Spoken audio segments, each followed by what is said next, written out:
Welcome everyone to a democracy seminar webinar on the situation in Belarus. The formal title of our discussion is The Deep, and I'm having a problem. Remind me later, The Deep and Broad Social Dimensions of the Protests in Belarus. Joining us today in talking about the protests there are Vytis Jurkanus, the project director of the Vilnius Office of Freedom House, and Maximas Milta, the head of Communication and Development Unit of the European Humanities University, which is a Belarusian university in exile in Lithuania.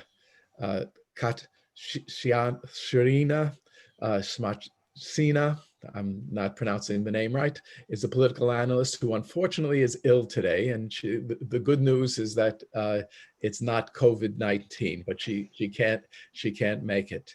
Our discussion today will be particularly on the deep and broad social dimensions of the protests. But before we start, I've asked Maximas to give us a sense of the repressive context of the protests. So Maximus, please.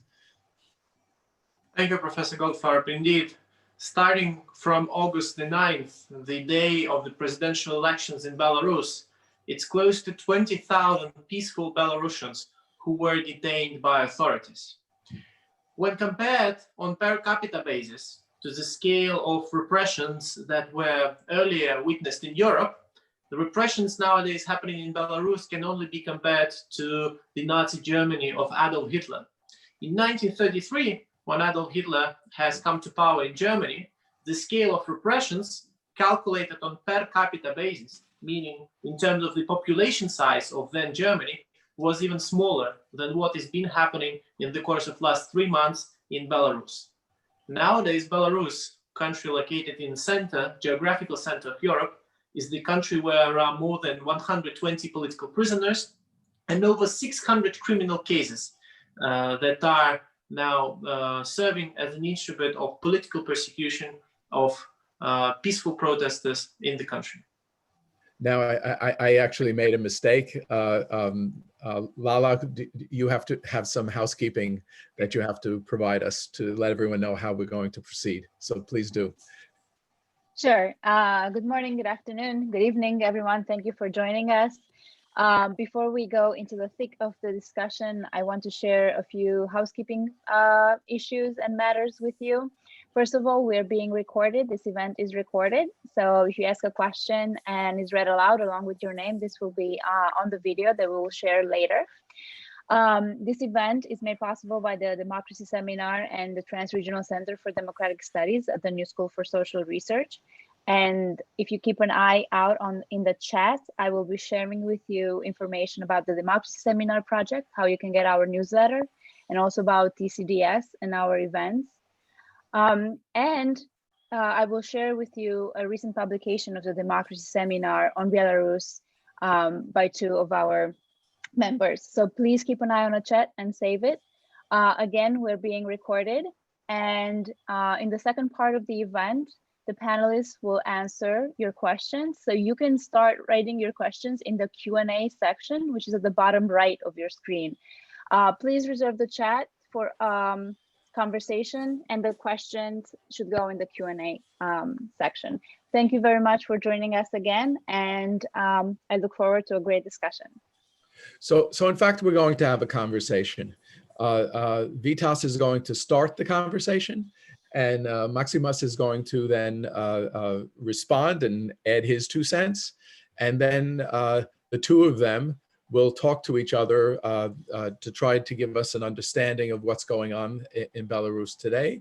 And then I invite the audience at all points to ask questions. And once those questions start coming in, I will bring them to the questions to Vytas and Maximus's attention, and they will respond. So let's have a good conversation. about a democratic dialogue about what's going on in Belarus, where in fact the conditions for democratic dialogue are being fought for today. So please, Vitas, illuminate us. Thank you. Thank you for the invite. Thank you for having me here. Indeed, what is happening in Belarus is really unprecedented story for in the modern Belarusian history, at least. Not that the protests were not happening before. We had that during the presidential elections in 2006, 2010. There were protests happening like regarding the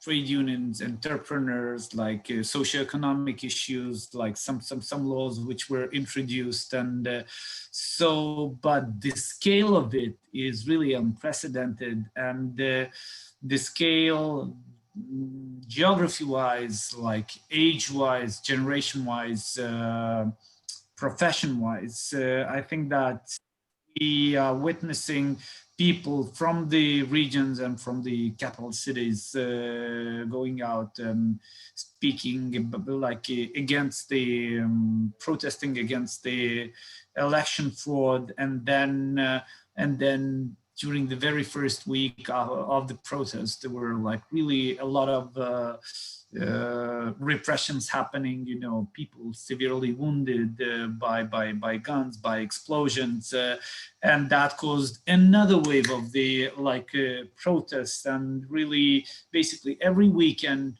people are coming out with like no less than 100,000 people, which is a lot. And what is happening in Belarus, I think it's very interesting because the protests are very horizontal in its nature. And I think that the Belarusian authorities, the regime, did a number of mistakes. They thought that they were thinking in a way that there is some top-down leadership, which is basically direct giving orders to the crowd.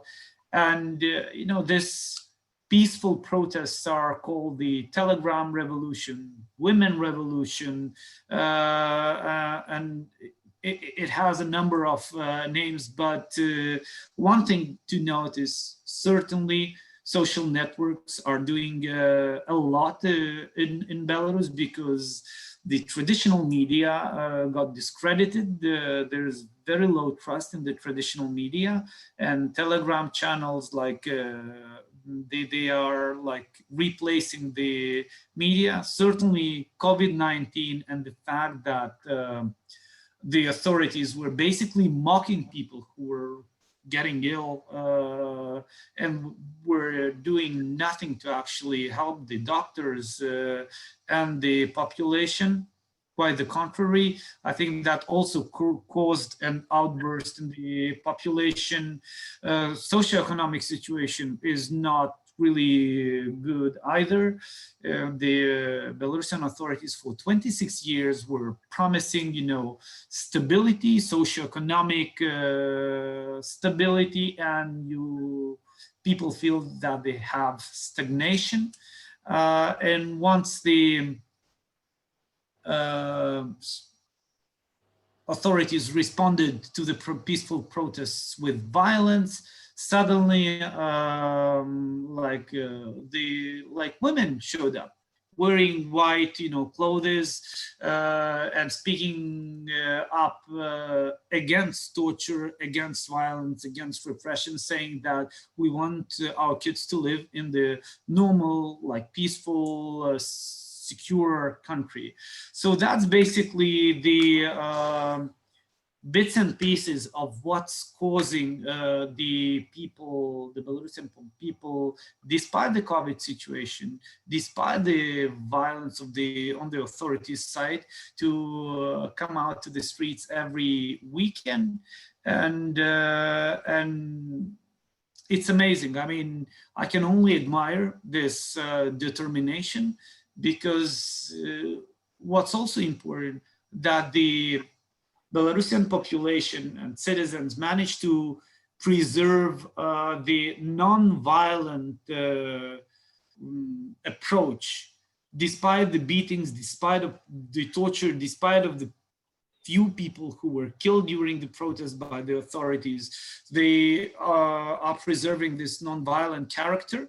And I think that's one of the reasons why the Belarusian Democrats, opposition, this so-called women trio, are receiving a number of awards, including the very same Sakharov Prize at the European Parliament. But I think I can count already a dozen of international awards which were dedicated to the peaceful protests and the democratic society. So one note to end my brief commentary is that Belarus has changed, and it changed already, no matter where the regime stands, whether they accept that the new free and fair elections need to happen sooner rather than later.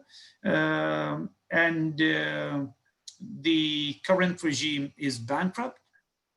I cannot really imagine how they can regain some level of trust by the population, and which means that we have a lot of energy, a lot of grassroots initiative, not usual suspects, not the usual opposition, and there's a lot of but also a lot of food for thought, and it requires a lot of our energy, not only solidarity, but how to sustain that energy and to help the Belarusian population to keep doing what they are doing, because what they are doing is really incredible. Great, thank you. I have questions, but Maximus first is going to add his observations. Thank you, Professor. I want to thank the Democracy Seminar and Trans-Regional Center also for organizing this event. I believe that this is one of the few very important things that all of us residing outside of Belarus can do. First and foremost, highlighting the case of Belarus, raising awareness about Belarus. And I believe that Vitis has provided a brilliant outline of what the general framework of the recent developments in Belarus is. And indeed, this is heroic. The stamina of Belarusian nation, the stamina of Belarusian society to be capable to continue to carry on with the peaceful nature of the protest for more than 3 months. This is indeed incredible, because I want just once again to remind that it was August the 9th, the day of the so-called presidential elections, when the protest emerged, and as a result they are continuing. Although it's important to stress that the protests were happening even before the elections, and the wave of oppression, the wave of violence that has been executed by the authorities have preceded the day of elections. Basically, when in the late May the presidential campaign has started, starting from that point, there were already 1,300 people detained, adding on the top of those 20,000 people that I have already mentioned in the very beginning. I want to address one of the probably important social groups of the protest, since this event is held by the New School for Social Research. And I would like to talk about academia. And I would like particularly to address the notion of the importance of students, of faculty who are involved in the peaceful revolt. I have spent in Belarus 52 days, and I have been on August the 9th, and I left Belarus in second half of September. And it was September the 1st, the day when the school year starts in Belarus, both for high schools and also for universities. And starting from that moment on, there wasn't a single day that students across various universities in Belarus, and I would like to specifically address the point that we're not talking specifically here about the capital city of Minsk. We talk about all country, all of its geography and demography and generational groups, as rightly mentioned by Vitis. So the same concerns universities. It's not only the leading public universities located in the capital of the country, but also universities located in other cities like Grodno, for example, or like Brest and others, that have demonstrated the scope of involvement in the protest. In total, we can say that on average, there are at least 10 public universities, 10 major universities that demonstrate the resilience of students and faculty. According to the calculations of independent student organizations, there are at least 140 students who are already expelled from universities for their civic and political standing. There is more than a total of 300 students in Belarus who were fined in one or another way, and fine is one of probably the softest ways how can be repressed by the regime. In most of the instances, people who are detained by riot police, they end up under arrest of 10-15 days. Although it's important noting that among political prisoners, who I mentioned in the very beginning, there are more than 120 political prisoners, there are 2 students. And actually these 2 students are the students of the university I represent, the European Humanities University, which was forced into exile by President Lukashenko quite a long time ago. And it is particularly important for me to be present at this meeting because you, Professor Goldfarb, have been a visiting faculty member at EHU back in late 90s, early 2000s when we were located in Minsk. So I see a very important and meaningful connection here as well, because for the new school, I know that understanding of what is it to be academia in exile is important. Now, it has been a common case for Lukashenko regime to shrinken the public space. And we recall early 2000s when it's not only the university that has been shut down in Belarus, but also the Humanities Lyceum in the year 2003. So every now and then Lukashenko tried to downsize even any potential for student revolt or student activism. There is no academic self-governance in Belarus. There is no autonomy of universities. Rectors of the universities are appointed by Lukashenko himself. And starting from late August, there were already 7 rectors, meaning 7 presidents of public universities in Belarus who were reshuffled. But in fact, this didn't really help. These are not only students of social sciences or humanities who are normally associated in Central and Eastern Europe as those who are probably most civically active, but also students of medical universities who are raising up, demanding freedom, dignity, free and transparent elections, because the scale of repression that is happening is completely intolerable.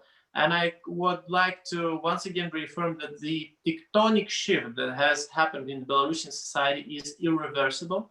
This is only the matter of question of days, months, weeks that is left for the current regime, which is indeed bankrupted in all ways. But it's important to notice that when we talk about a variety of social groups who are involved in the protest, pensioners, women, people with special needs, I believe that academia is a very important form of manifestation of this intergenerational linkage across different groups of Belarusian society. Because by academia, I mean not only faculty members, not only researchers of the Academy of Sciences who go out on protests every now and then, but also the students. So therefore it represents in a very good way how diverse is the unity of Belarusian people in their demands. So I'm wondering, first of all, I think a protest movement like this always faces a challenge when the repression is severe, of both how to kind of energize protest at a particular moment, but then also how to sustain the protest and how to deepen the protest. And I have a sense from things I've been reading that there are innovative strategies being developed, not only to express in mass on Sundays a very forceful no to Lukashenko, but also a way of sustaining yeses amongst ourselves, amongst the protesters, to ensure that if it has to take 6 months, between now and then the protests won't die out. I mean, that's always the problem, is that you have the loud shout, and how is it sustainable? Do you have evidence, or can you tell us about what's going on that suggests that the protest is not only forcible but also sustainable? This is a question to both of you. I think that's a very good question, but like, I think, and Maximas can, I hope, agree with that. If anyone would have said in August that the protest that kind of scale would last until November, I Yes. think that 95% of the people, if not more, would have said no, not a chance. I mean, it's Belarus, right? So in this regard, I mean, it's already like a big victory, a big achievement, which shows that the protests are sustainable. I mean, and then there's a question, where would you put this like mark? You know, it's like 4 months, half a year, 10 years. So my question becomes, you know, I'm not a cynic when it comes to these. So I'm not saying, sure, they're protesting, but they're going to be overwhelmed. You know, like so many protests in the past, it's going to, I'm not saying that. But I'm interested in how is it sustainable? So it's lasted, you know, let's not even look into the future. Let's consider what has happened to date. What has made it possible for it to be sustainable? I think that first and foremost, the thing is that basically people want change, and it's all across the board. It's just like some people are terrified, afraid, and they were and they will remain silent.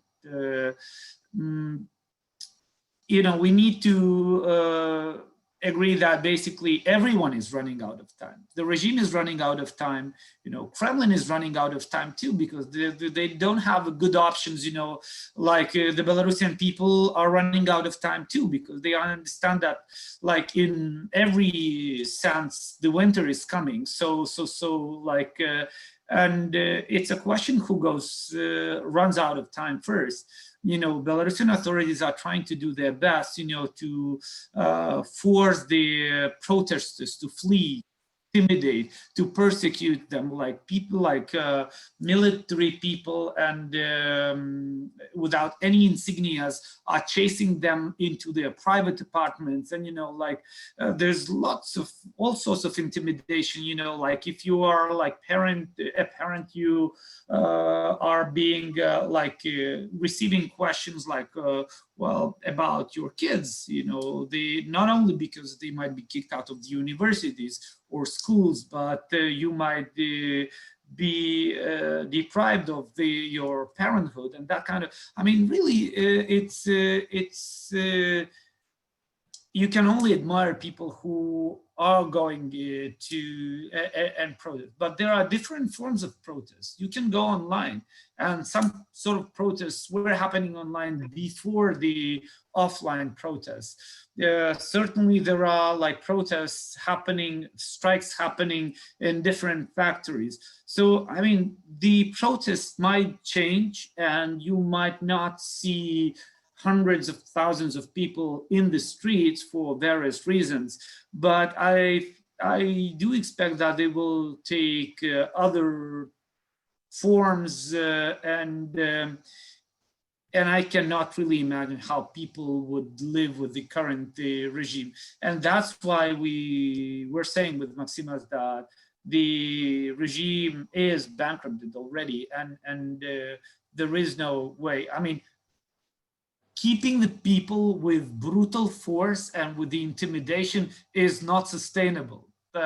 You know, the problem is that there is a lot of uncertainty and predictability of what's next after Lukashenko, after the new free and fair elections, and there's a lot of speculation. But I mean, we shouldn't be going there to promise anything. What Belarusian people are demanding is the choice, the right to choose free and fair elections. And I think that would be a responsibility of the international community, that this needs to happen sooner rather than later, in upcoming 2-3 months, not, you know, after 2 years, what Kremlin or the Belarusian authorities are offering. So, I mean, to answer your question, there is no silver bullet in terms of the recipe of the sustainability, but the energy, the scale shows that it's gonna last in one form or the other. If I can add to that, I would like to also reinforce the notion of this intergenerational solidarity, which is demonstrated in Belarus. And this is not only something what some sort of a buzzword that sounds well for a headline of an article, but this is indeed something tangible, something happening every now and then. I can give you an outline of how a regular week looks like in Belarus in the course of last 13 weeks. Practically speaking, every day of the week now has become somehow associated with one or another social group going out on their own rally. We know well that Sunday has become this gala day when the huge rallies are taking place. It's been already 13 Sundays in a row that these rallies were taking place. 2 weeks ago, there were close to 200,000 people in Minsk alone going out. And that was already week 11 of the protests. I want once again to highlight for our listeners that Belarus is a country of 9.5 million people. And there are 2 million people living in Minsk. So 200,000 is actually quite a lot, I must admit, in all terms possible, even in larger countries. Right. Now, Monday has become the day when pensioners, the senior, are going out. And I talk about people of the age of 60, 65, 70. Those who were, those who were earlier considered as a backbone of the regime, because this was something not only broadcasted by regime in a very manipulative manner that it is grounded on the trust and support of the pensioners, but in all terms, it was something what is called in Belarus as a social contract, a relatively poor but stable income, which is promised and provided to you by the state, on the fear of instability of evil 90s, as Lukashenko tries to portray it, and in that regard, he has some commonalities with Mr. Putin of Russia, who also tries to, let's say, distance himself and oppose himself from the so-called, instability of 90s. And now, intergenerational solidarity has manifested in a way that, for example, now on Monday, you see not only pensioners going out in main streets of Minsk, but you see that they are making somewhat, they encircle the rallies of students. So by their virtue of their own bodies, they protect students from being attacked by riot police. And very often, as Vitis rightly mentioned, we talk not about people with insignia, but we talk about real thugs who are, in fact, current officers of Belarus regime, of Belarus police, riot police, or other subordination units. At the same time, who are having a carte blanche, who can detain anyone without any reason, and none would really know where people would be brought in after the so-called trial happens. Now, Thursday has become the day when people with special needs, people with disabilities, they go out on rallies. Again, something of a phenomenon. No one before imagined that people with special needs in wheelchairs or all other special needs, they would go out so vocally, so visibly. And this is not just a one-time rally, but this has been already a matter of 3 weeks at least. Saturdays has become the day of women's rallies, and they've been happening as a case for more than 10 weeks. So therefore, this is how a regular week looks like in Belarus for the course of last 3 weeks. And this notion of intergenerational solidarity, I believe, is very important. And also solidarity between people working in factories and people going out in the streets in the capital city. Belarus is a heavily industrialized country. It's a country where no structural reforms were done in terms of its economy. So it has inherited this huge apparatus of Soviet industry. And at the same time, we see that the determination of people who are working in industry, of eagerness to join the strike in different forms of the strike. It's also important in the country where no independent trade unions are organized. So I believe it's not the people who are vulnerable because of potential fatigue, but it's first and foremost regime that is vulnerable, because the motivation of regime is far more corrupted than the genuine willingness of people to fight for their dignity. It's not the geopolitical demand. It's the demand of dignity that is the driver of people going out. Well, you're giving me exactly what I was looking for. That there's actually something creative going on, tied at, I think it's very interesting, tied to the days of the week that get different people energized, different segments of the population to kind of make up the whole of the movement. I also wonder about, is there any similar thing having to do with geography? with parts of the country? Are there moments when Minsk is prominent and some other place, maybe factories around the country are prominent at other times? Is there anything like that? Or I heard something about courtyard theaters and protests, which seemed quite intriguing. Yes. There's a lot of that actually, especially now, like as I've said, the protests are kind of transforming themselves, because obviously like going out with 100,000 people like each weekend is hardly possible, but the courtyards in the suburbs and like in different cities, they are like, there are murals, there are concerts, there are like, you know, theater, there are like some happenings happening. So, and it's very grassroots type of initiatives, which is like, you know, you see the re-emerging communities. I mean, if you go step back a little bit and have a look at the Belarusian society, you need to understand that like it was really atomized because of the Stalinist repression, Soviet Union, and then you know, the regime country like Lukashenko's rule. People were not really trusting each other, or like we're not discussing politics that much. I mean, maybe in the kitchen, but and now you have this energy where people do reconnect when they start seeing each other, you know, of different age, of different professions, you know, like musicians speak to designers, designers speak to the trade unions speak to medical workers. And it's amazing. I mean, it's this bottom-up democracy which is re-emerging. Still, they basically are knocking to this like glass ceiling to the authorities that we want some sort of dialogue. We want, you know, Belarusian authorities to pay attention, to have some sort of dialogue. It's like at the moment it's being neglected, but one way or another, I mean, it's like the river. I think it's you cannot really stop that. I cannot see how it could be. It could stop, and that's what we see. It's the transformation of the Belarusian society as we speak, and it's very inspiring. And you know, it's not the usual suspects, the not only civil society organizations that we're receiving some grants or that we're doing some sort of project. Some of that are very local initiatives where neighbors meet neighbors. And I think that we see the revival of the Belarusian society community. So I'll add a little personal note.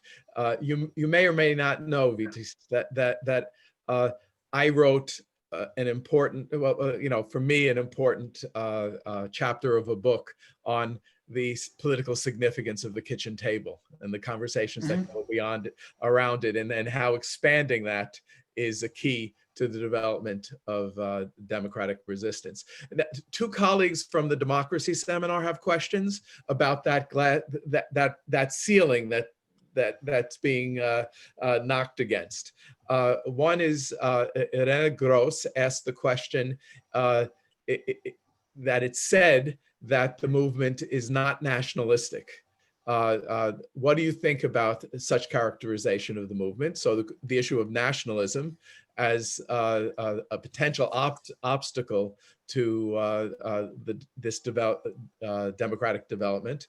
And the other is about the big bear. You know, this is all happening and Russia is nearby. This is from Malkastoria, and he asks, you know, how has the Belarusian opposition reflected upon the possibility of Russian intervention? I kind of invite either one of you to address these two very important questions.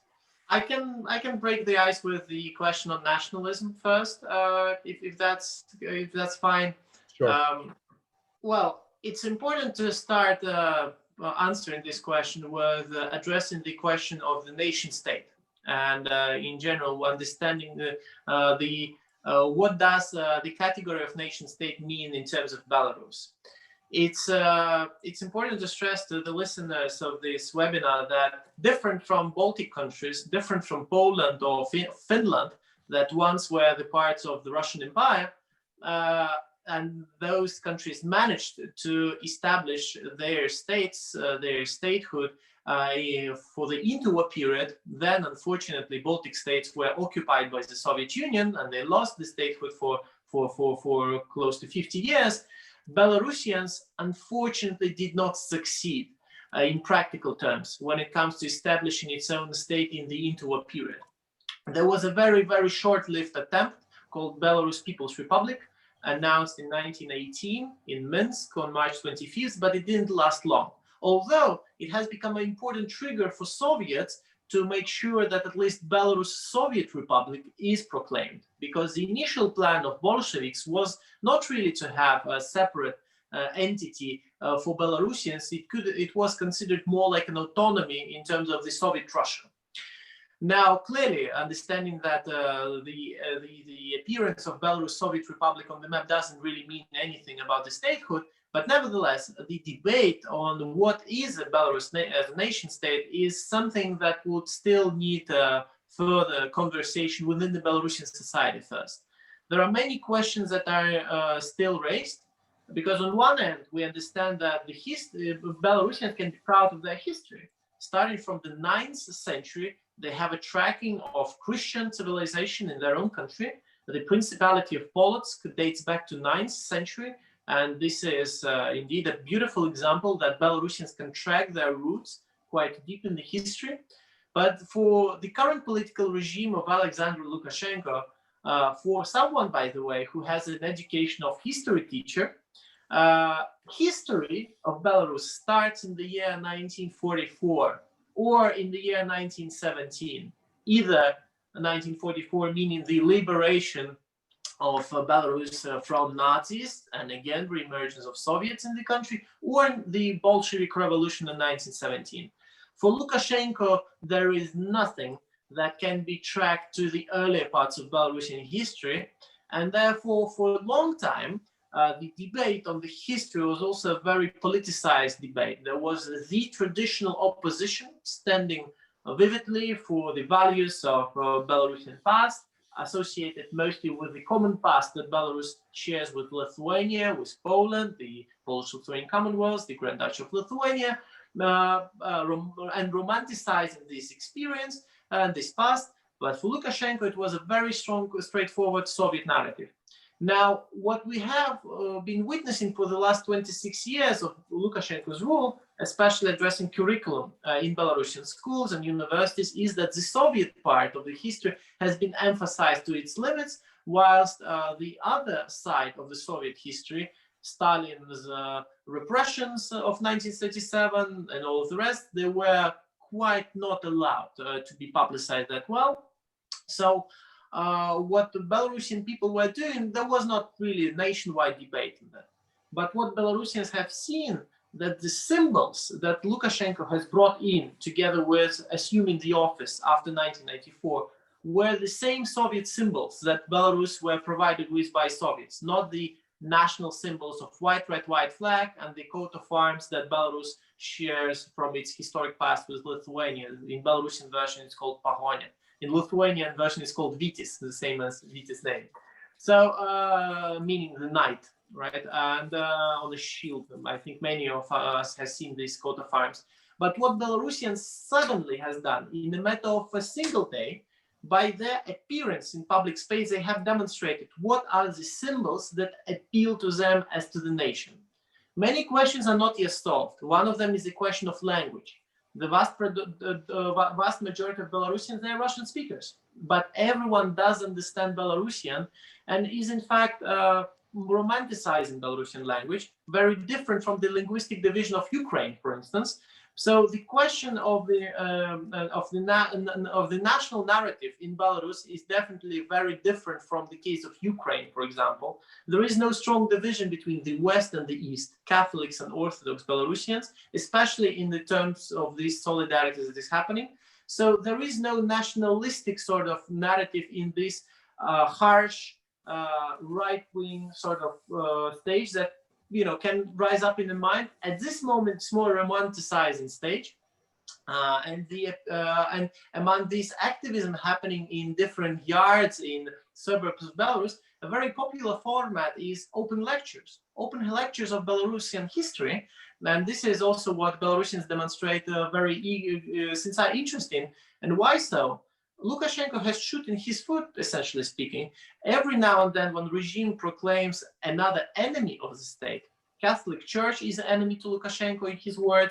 Ecology activists are enemies. IT activists are enemies. They have been joining this nationwide movement, and I think this is also one of the explanations why so diverse people are united. So it's not about the strong right-wing nationalism in that category, but it's more about romanticizing its past. So is there any semblance of a strong right-wing nationalism, or it's essentially not there? No, in my understanding, from what I have been witnessing about it, it's very moderate. It's very peaceful, very moderate, and Belarusians in general, I think this is a matter of Belarusian pride, that there is no single glass door that has been broken by protesters during all these 3 months. Belarusians, they understand that if the protest becomes aggressive, if it becomes violent in a way, it would discredit the spirit of the protest, and I believe this is what drives this very moderate, very peaceful character and eliminating extremes from the public space. So there are no football fans part of this movement. I have seen football fans. I have seen anarchists there, but the predominant wave is still, in my understanding, from my experience at least, far more moderate than one would imagine. Yeah, I mean, to answer both of the questions shortly would be, the protest is neither geopolitical nor nationalistic. Mm-hmm. But Maximas has unpacked a number of things. Certainly the Belarusian symbols, language and identity. I'm lecturing nationalism and ethnicity at Vilnius University. So there's an interesting book written by the Belarusian philosopher Valentin Nakudovich. It's called about the Belarusian identity, and it's called The Code of Absence, as if there was no content in the Belarusian identity. And what we are witnessing now, it's the re-emergence of that. And not because it's nationalistic in essence. It's at the very beginning of the protests, we were seeing, the current flags of the Belarusian state flags and symbols, and also at the same time, the forbidden historic flags, white coat of arms, and there was no conflict between them. But given the authorities started to run with the state flag and basically position themselves, in the very brutal way, it happened to be so that there's more and more white flags, the historic flags and the historic symbols during the protests. So it was basically the authorities imposed that because of the brutal, and the fact is, as Maxima said, that the protests in themselves, they are very peaceful, and thus the historic symbols and the coat of arms and the Belarusian language, it's with the quality sign of peace, and they are not antagonizing, they are not aggressive, and there is no conflict between the Russian speaking and the Belarusian speaking, between those who are wearing the state symbols. And I think that the Kremlin is also marginalizing themselves, staying with and supporting the Belarusian authorities, because they are supporting them with the different kind of subsidies. And to answer that second question about the Kremlin's influence and the possible military intervention, I think that what the Belarusian people are asking is for change and for some sort of democracy. Meanwhile, the Kremlin is backing the authoritarian leader. And this is what Kremlin is afraid the most, that in fact, if there is a peaceful change and transition and the Belarusian people win, that would be a very strong signal to the Russian population that if Belarusians could do that, why can't we? And that's what the Kremlin is afraid of, this kind of domino effect. Right. I don't see a reason why the way the current Belarusian authorities behave, it's actually very useful for the Russian authorities.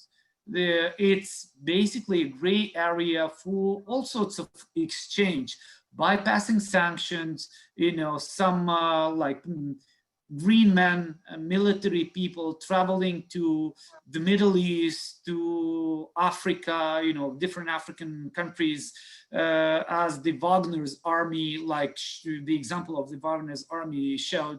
So I mean, the Belarusian authorities are loyal ally to the Kremlin's regime, and I don't think that they need a military intervention to change that. Yeah, but if the democratic movement is successful, is there a danger of Russian intervention, or if it becomes clear that it's about to be successful, will the Russians turn to military intervention to save Lukashenko? I think that's a question. Russians are already there. I mean, one of the very first movement, things which was done, when the national TV, which was backing the authorities, obviously, once they went out on strike saying that we are not going to spread lies anymore, they were replaced by the Russian, by the Kremlin's propaganda, so, and there were a lot of rumors running around that the Russian security services are on the ground. Certainly there were military, some flights evidencing that, and the officials of the security services agencies were traveling to Belarus as well. So it's not that Belarusian authorities were not cooperating or were not didn't have the Russian backup. So if you look historically, what Lukashenko was doing for the last few decades, they were basically strengthening the positions of the of Russia there, but they were not giving up the territory. I mean, Russian Kremlin didn't need military interventions because they were already there. Right. I just want to add to what Vitas is saying. There was a very recent study published by Chatham House, an institute based in London, by Ruhora Stepenia. And we know everyone who is working with Belarus, it's always an issue of sociology, of reliable sociology. But those who are interested in seeing the mood in the streets of Minsk, I encourage to check the recent sociological study published by Chatham House. And basically it indicates that Belarusians are quite pro-Russian, to be frank, and quite pro-European in the way that the best scenario they would prefer to remain in close relationship with Russia that Belarusians are experiencing, but at the same time try to also use the benefits of ties with the European Union. So therefore there is no intention of Belarusians themselves going out in the streets to distance themselves from the ties with Russia. And I believe this is what Kremlin counts quite well. It's far more valuable for Kremlin to, let's say, to make sure that this 9.5 million nation is predominantly pro-Russian in broad sense of this category, rather than to antagonize the notion of the people. So I believe that Kremlin would calculate quite attentively whether to intervene or not, because Belarus is not Crimea, not in terms of population, nor in terms of the area. So this actually leads to Hannah Baraban's question, which is let's look in the other direction. So how do we assess the reaction of the EU as a whole and Lithuania in particular towards the developments in Belarus? What is your opinion about what would be the most appropriate way for the West to take on the situation now developing in Belarus? I think that the reaction of the West, the EU countries, is perhaps somewhat more than was expected, especially throughout the August. I think that the estimation of Belarusian authorities was that, well, you know, it's summer, COVID, and nobody would pay attention. And they were wrong again in this regard. And, you know, so what the EU countries did, and most of the Western countries did, they didn't recognize the elections. They said that Lukashenko is illegitimate. So that was the first step. However, they didn't go further, because once you say that, it's either you recognize the Svetlana Tikhanovskaya as the president-elect, or you actually demand the new free and fair elections. And I think that Svetlana Tikhanovskaya herself doesn't want to be recognized as the president-elect. So we go to that other option, which is free and fair elections.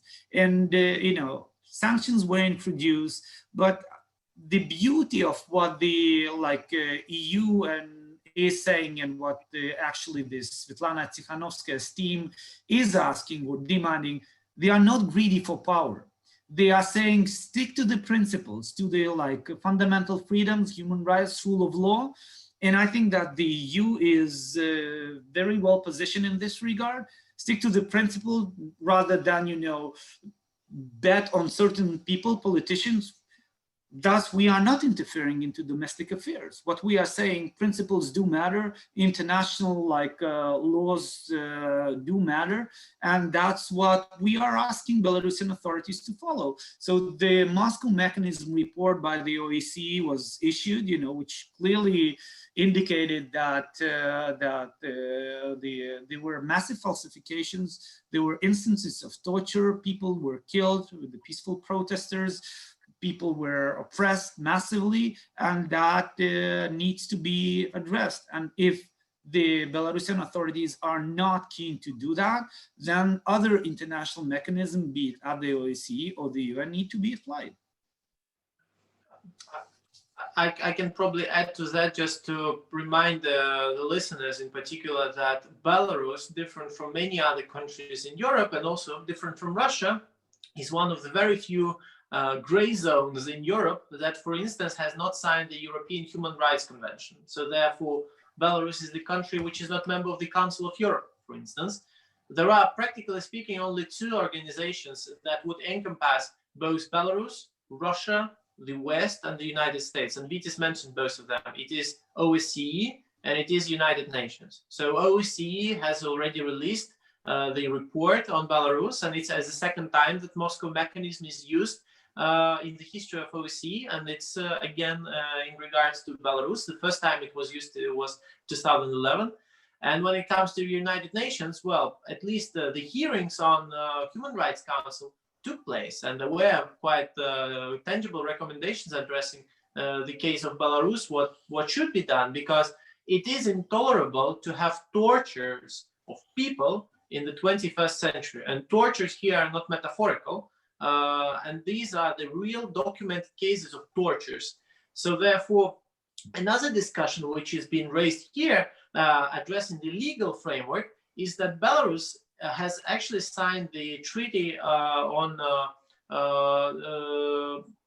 tortures, right? Therefore, it becomes a party subordinate to the articles that prohibit the use of tortures in any way, in any form. But there are real documented cases, and one of the mechanisms how responsibility can be assured is the universal jurisdiction.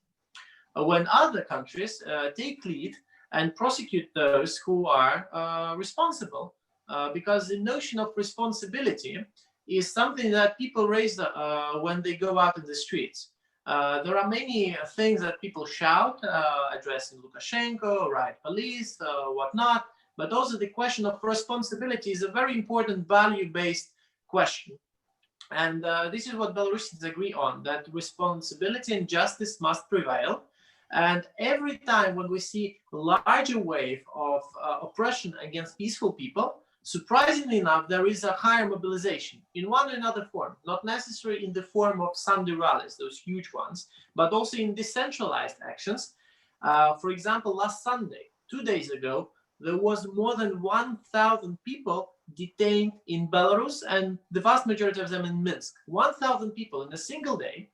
So just imagine the scale, and clearly I'm quite confident that people would not ignore that. They will go out again and again because they have already demonstrated the stamina and courage for that.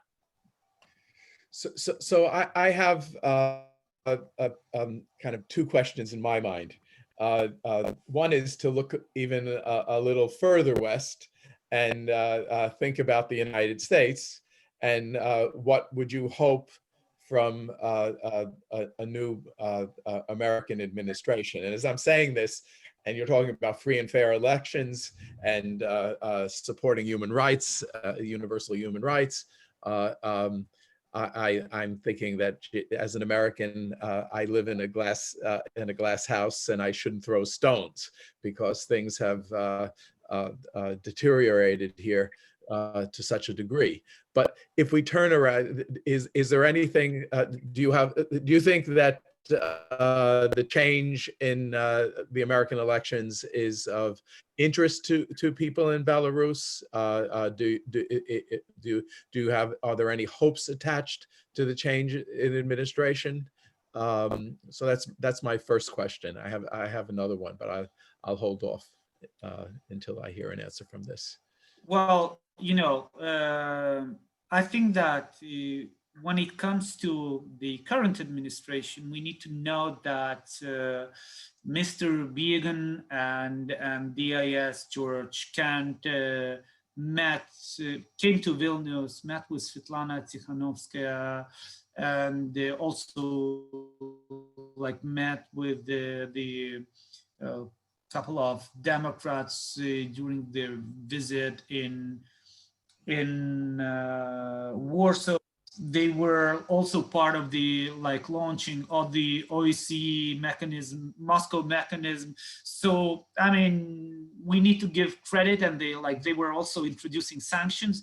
But I think with the new administration, there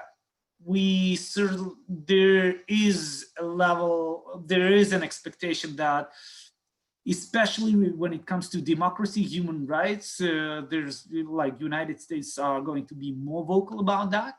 Not only doing, but also speaking about that. The rhetoric and perhaps the tweeting diplomacy might change a little bit in this regard. But despite the fact that the US were had challenges themselves, I think that their leadership and championship in terms of democracy and human rights in the entire region, not only in Belarus, is needed. And when it comes to very hard decisions at the OEC or the UN, certainly there are a lot of eyes into Washington. So there's certainly expectations regarding the US leadership in this regard, and I cannot say that the current administration was doing nothing. Quite the contrary. And I recall well, Mr. Biegun and George Kent met in Vilnius as early as August. That is before Macron, before Merkel, met with Svetlana Tikhanovskaya. Good. Maximas, do you have something to say about that, or not really? I think Vitas has described it quite well. It's just a reminder that the Belarus Democracy Act has been introduced in the United States quite a while ago already. So the United States historically have been champion in addressing the question of human rights and democracy in Belarus. It was after 2006 elections when this act was introduced against the Belarusian regime, and it still remains valid. And the other thing is that President-elect Biden has announced quite a while ago, I guess it was 2 weeks ago probably, the action lines and standing on Belarus in a similar fashion as it was done regarding different other parts of the world, Baltic states, Poland, etc. So obviously it's important for Belarusians to see that their country does care for the new incoming administration, and it's always circulated widely on Belarusian social media, because social media has become essentially the tool of communication, especially the application called Telegram. Even though internet sometimes is turned off in Belarus, but still it remains an important tool. But yes, I'm quite confident for Belarusians it's important, but at the same time, it's important for Belarusians to recognize their own leadership in solving the future of their country. I think this acceptance of own responsibility is something that we can see in the protests in Belarus, not just relying on someone else. Right. So this is interesting, and it's related to my my other question. What are the controversies within the democratic opposition? Like, are there alternative currents? Alternative imaginations about what happens next? You know, you've described actually an interesting kind of positioning that Belarus has, that somehow Belarus is situated uniquely between Russia and Europe. That obviously presents challenges. Are there different ways that people imagine that, or is it too early to be thinking about such matters? You know, it's a very broad topic, and there are a lot of aspects of that. But you know, one thing is that the election campaign is over. So you know, and at least when it comes to the Svetlana Tikhanovskaya, what in her program, she had very simple points that new elections, new free elections are needed. And, you know, nobody can argue with that, you know, which means also political prisoners need to be released, and all those who want to participate in the elections, they need to be allowed to.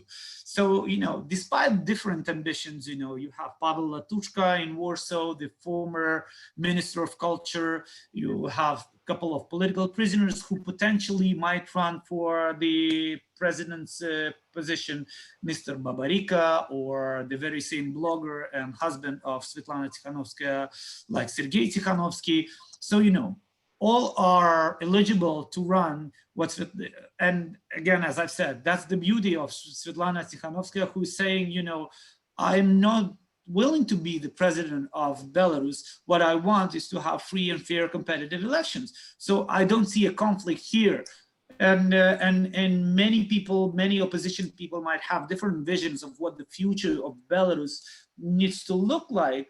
But again, what Svetlana Tikhanovskaya is saying is that, you know, what I want is that Belarusian people have the right to choose what kind of country they want to live, be it in alliance with the EU, in the alliance with Russia, be it a neutral country, be it a country with a nuclear power plant in Astravets or not, like this welfare model, or the free market economy. So, you know, and I think that's beautiful. That's again gives us, the international community, a very, how to say, comfortable position, demanding free and fair elections and the right for the Belarusian to choose their own destiny and allow Belarusian people to choose their future.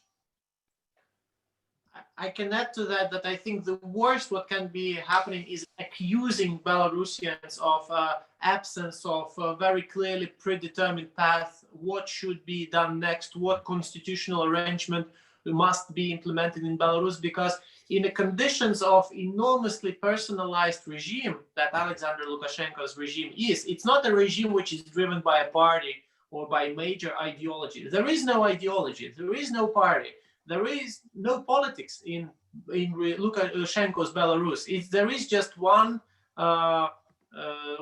man-driven regime and if one watches Belarus propaganda TV, basically there are no other surnames mentioned.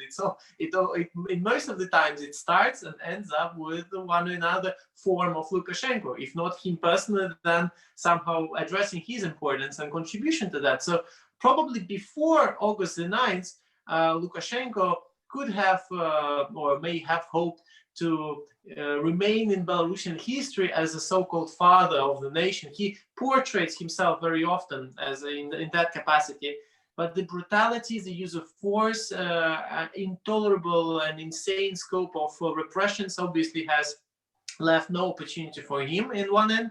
But on the other end, I think what is essential here is that the beauty of Belarusian protest is its decentralized character, in no means possible of what is to be decentralized. Because this is what has provided the protest capacity to last that long.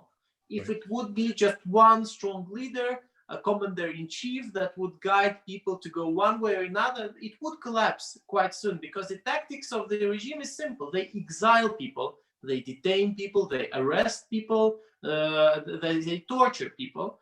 But when it's the entire society which is on protest, now these tools, they don't really work.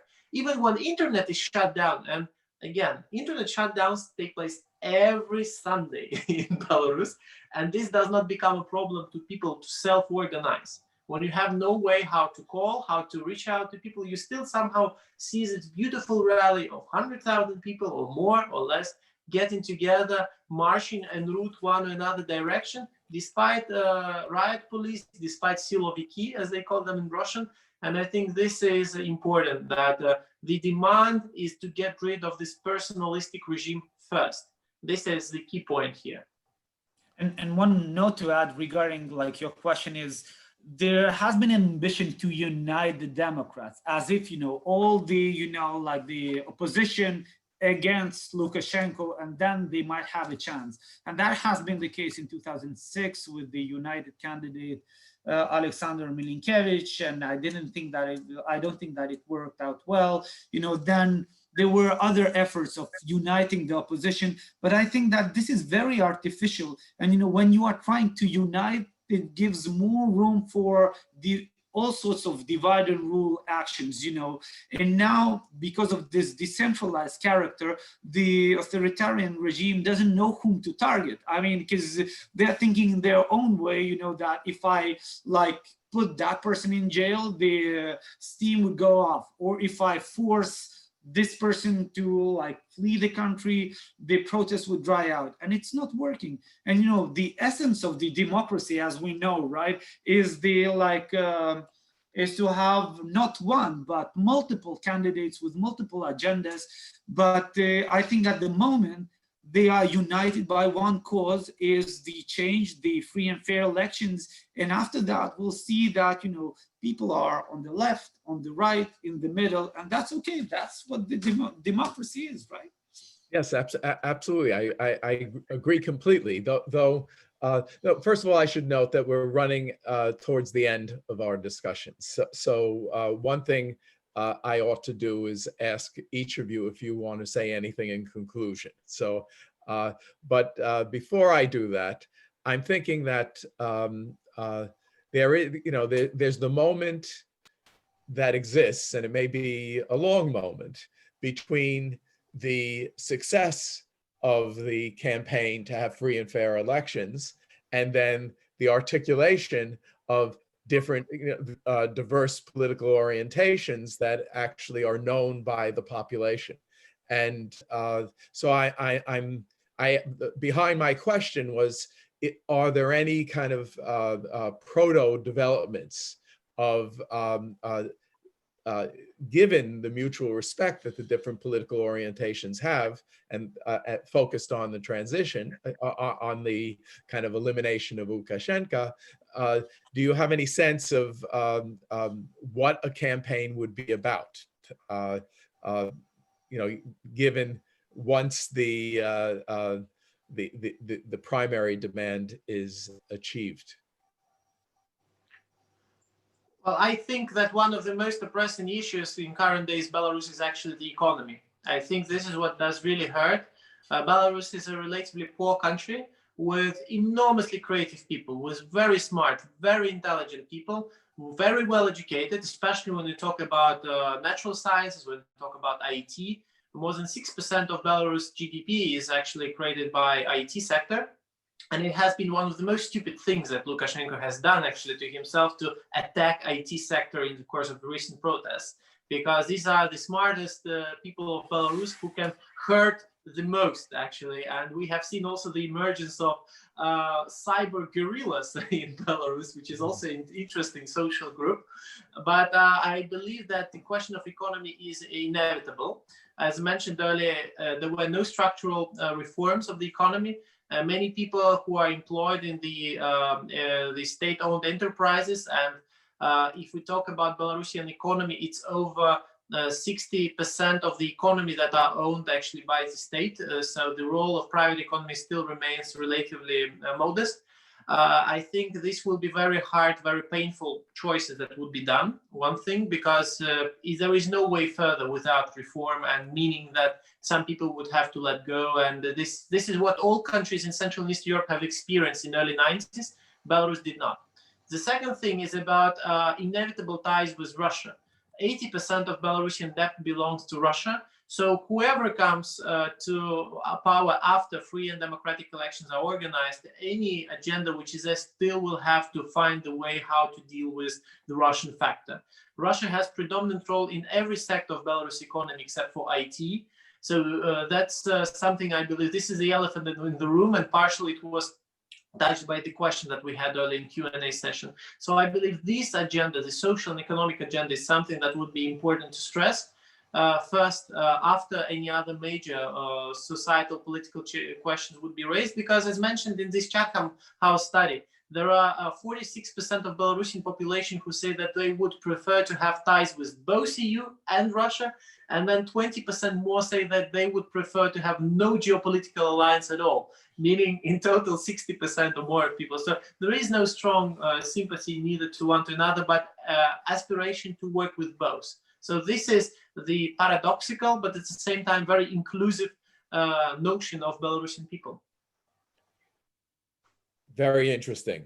So I was told that we should wrap this up at 12:15. That was the agreed upon end time. It's on my computer, it says 12, of course, in the US, it's 7 hours different there. Do you have any final comment or observation you want to make before we wrap up? I think we touched on really many points. Belarus is very interesting in many senses, like country academically, and I really encourage to dive deeper. I hope this hour and debate was a small contribution to that, but I really encourage the students and the academia to follow Belarus more closely. Certainly what is happening is Belarusian history in the making, and I think academically speaking, it's also a very interesting process when it comes to the transformation of the society, the transformation, like going from democracy, from dictatorship to democracy, really interesting processes, and I encourage to keep an eye on it. Absolutely, I can only second that, and I want also to say, if you want to make your contribution to somehow supporting people in Belarus, there are two very bright fundraising platforms that Belarusians have already contributed almost $8 million US.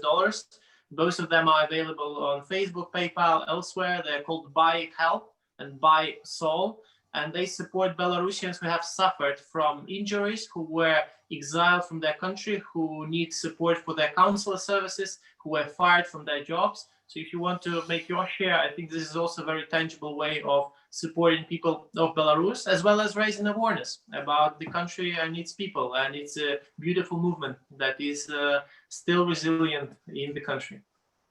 So I hope and trust that people will pay attention to that, and that we will continue our conversations with each other as part of the Democracy Seminar. So thank you very much. It was absolutely fascinating discussion. I think it illuminating about the interesting things that are going on in Belarus, and also highlighting some of the broader implications of it, of what's happening there. So thank you very much. And I thank the audience for taking part. And it's 12:16, so I'll declare the end.